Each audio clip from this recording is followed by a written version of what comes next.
What if your heart has been quietly struggling for months, maybe even years, and you've ignored every single sign it's been giving you? Not because you're careless, not because you don't care about your health, but because the signs were never loud enough to scare you. There's a test. It takes 5 minutes. You can do it right now in your living room with no equipment, no appointment, no waiting room.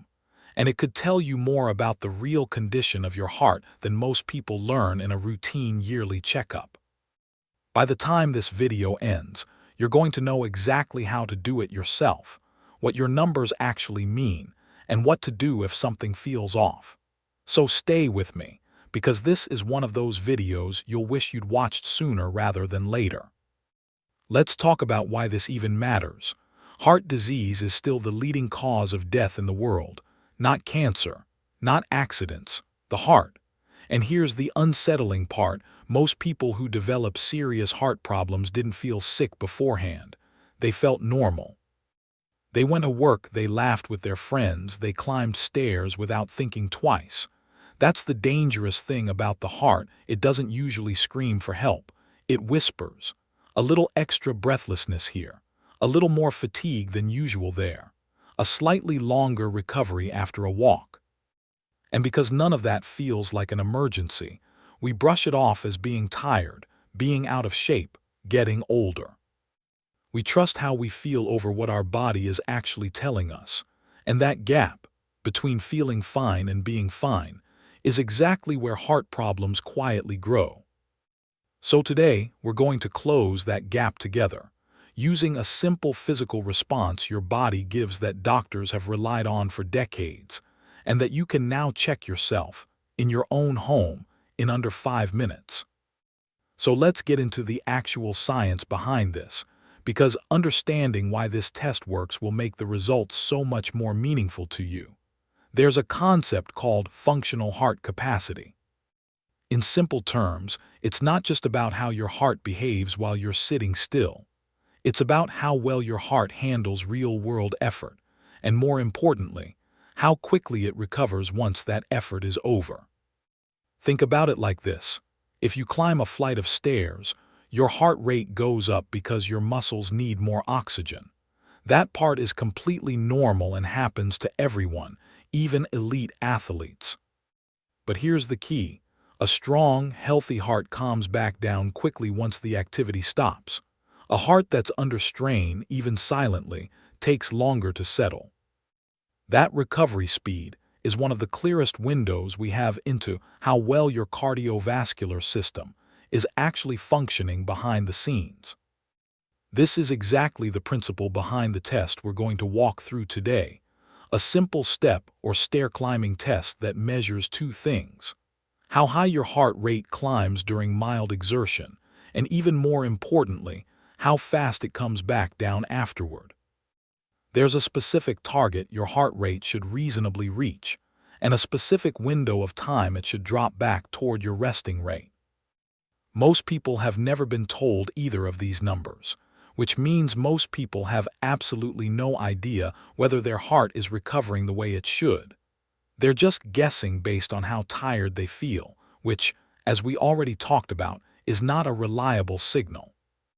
Now let's go a little deeper, because the why behind this test is genuinely fascinating once you understand it. This idea connects to something called heart rate recovery, often shortened to HRR, and it's closely tied to a measurement called VO2 max.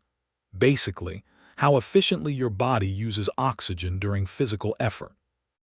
Multiple research studies over the years have found that people whose heart rate drops slowly after exertion tend to carry a higher cardiovascular risk profile, even when they otherwise feel healthy. This isn't some fringe theory. It's part of why doctors use treadmill stress tests and recovery monitoring in clinical settings.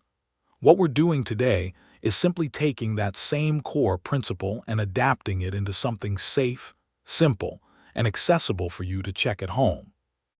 But here's where it gets even more interesting. Heart rate recovery isn't just about how much exercise you get. It's also deeply connected to your autonomic nervous system, the part of your body that controls automatic functions like heart rate, digestion, and breathing without you even thinking about it. And several hidden factors can quietly throw that system off balance. Poor sleep is one of the biggest. Chronic, ongoing stress is another. A sedentary lifestyle, sitting most of the day without much movement, plays a role too. And low-grade inflammation, the kind you can't feel directly but that builds up from poor diet, lack of movement, or chronic stress, can also interfere with how efficiently your heart recovers. None of these show up as obvious symptoms. You won't feel inflamed. You won't feel your nervous system being out of balance. But all of these factors can be quietly working against your heart every single day without a single warning sign, until the day there finally is one.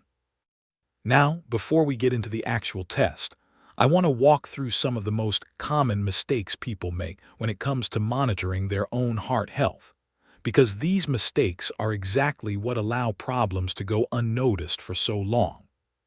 The first mistake is ignoring mild breathlessness and writing it off as simply being out of shape. Sometimes that's true, but sometimes it's an early signal that deserves a closer look, especially if it's a noticeable change from how you used to feel doing the same activity.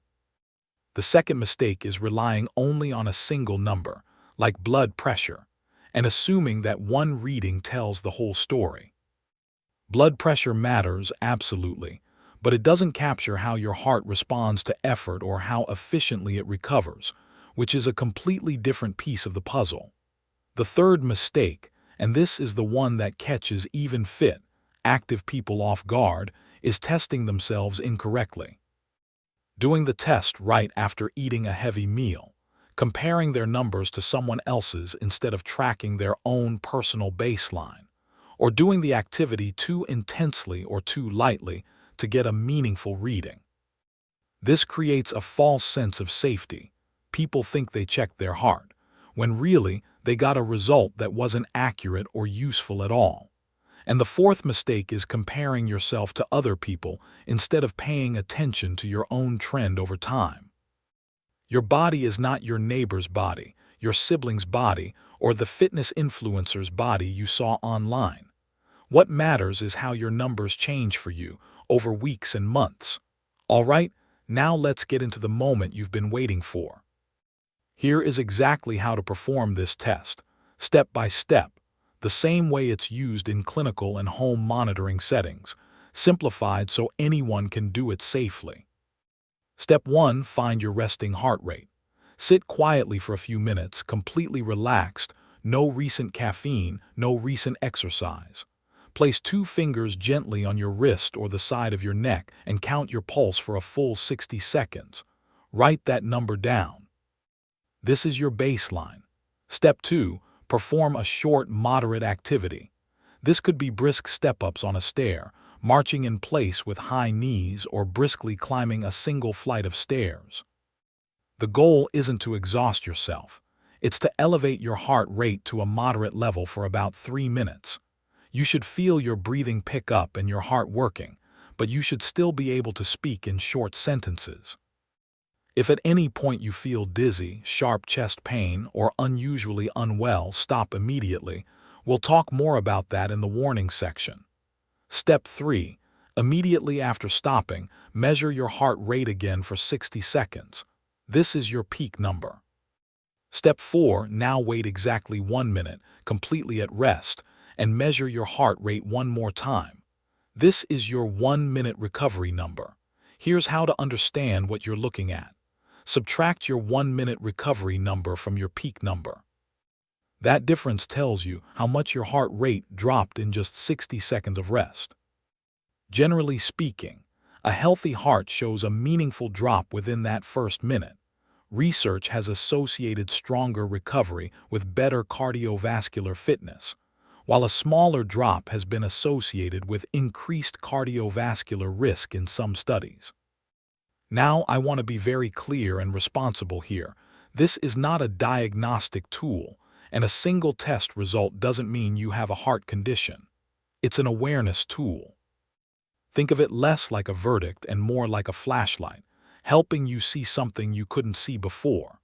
If your number falls into a range that seems low compared to what's considered a healthy recovery, that doesn't mean panic. It means pay attention, and we're going to talk about exactly what paying attention should look like. So let's talk solutions, what you should actually do with this information.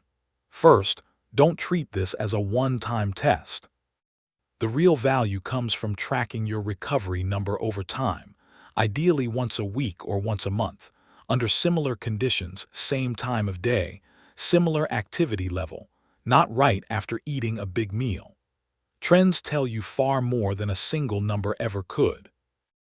If your recovery improves over weeks as you build better habits, that's a great sign your cardiovascular system is responding well. If it stays consistently poor or gets worse, that's useful information to bring to a doctor. Second, focus on the daily habits that genuinely improve heart rate recovery over time. Consistent light to moderate cardio, even just brisk walking for 20 to 30 minutes most days, has been shown to improve cardiovascular efficiency. Prioritizing quality sleep matters more than people realize, because poor sleep directly disrupts the nervous system balance we talked about earlier. Managing chronic stress through simple practices like slow, deep breathing for a few minutes a day can meaningfully calm the nervous system and support better recovery patterns. Staying well hydrated supports healthy blood volume and circulation, and reducing excess sodium and highly processed foods helps reduce the inflammatory load on your cardiovascular system. None of these are extreme or complicated. They're small, consistent choices that add up significantly over time. Third, keep a simple record. Use the Notes app on your phone or a small notebook and jot down your resting rate, your peak rate, and your 1-minute recovery number each time you test. Over a few months, patterns will become obvious, and patterns are far more valuable than any single reading. Now, let's talk honestly about when this becomes more than just a home awareness exercise, because responsibility matters here more than anything else in this video. If you consistently see poor recovery numbers over multiple tests, that's worth discussing with a doctor, not something to self-diagnose or panic about alone. If during the test or in daily life you experience chest discomfort, tightness, pain, radiating to your arm or jaw, sudden dizziness, fainting, or extreme shortness of breath far beyond what feels normal for the activity, stop immediately and seek medical attention. This test is not designed to be pushed through discomfort like that. This home test is a screening awareness tool, not a replacement for an actual medical evaluation, an ECG, or a conversation with your doctor. What it can do, though, is help you catch a pattern early, ask better questions at your next appointment, and take your heart health seriously before symptoms become impossible to ignore. Early awareness, even something as simple as noticing a slow recovery trend, has helped many people seek medical guidance sooner rather than later, and sooner almost always means better outcomes. So let's bring this all together. Your heart very often doesn't announce its struggles loudly. It whispers them through small changes in breathlessness, fatigue, and recovery time that are easy to dismiss in the noise of daily life. A simple 5-minute test, checking your resting heart rate, a short burst of moderate activity, and your 1-minute recovery gives you a window into how efficiently your cardiovascular system is actually functioning. Something that goes far deeper than simply asking yourself, "Do I feel okay today?" This isn't about creating fear. It's about creating awareness, because awareness is something most people have never been given the tools to have. You don't need expensive equipment, a gym membership, or a medical degree to start paying closer attention to your own heart. You just need 5 minutes, a watch, and the willingness to actually listen to what your body is telling you. So here's what I want you to do. Try this test today, right after this video, while everything we covered is still fresh in your mind. Calculate your numbers, Write them down and start building your own personal baseline. Then come back here and tell me in the comments, what was your resting heart rate and how much did it drop in that first minute of recovery? I genuinely want to know how many of you are starting to pay closer attention to your hearts today. And if this video helped you understand your body just a little better, subscribe to this channel because every week we break down real health science like this, simple, honest, and explained in a way that actually makes sense. Take care of that heart of yours. It's been working for you every single second of your life. Today, give it 5 minutes back.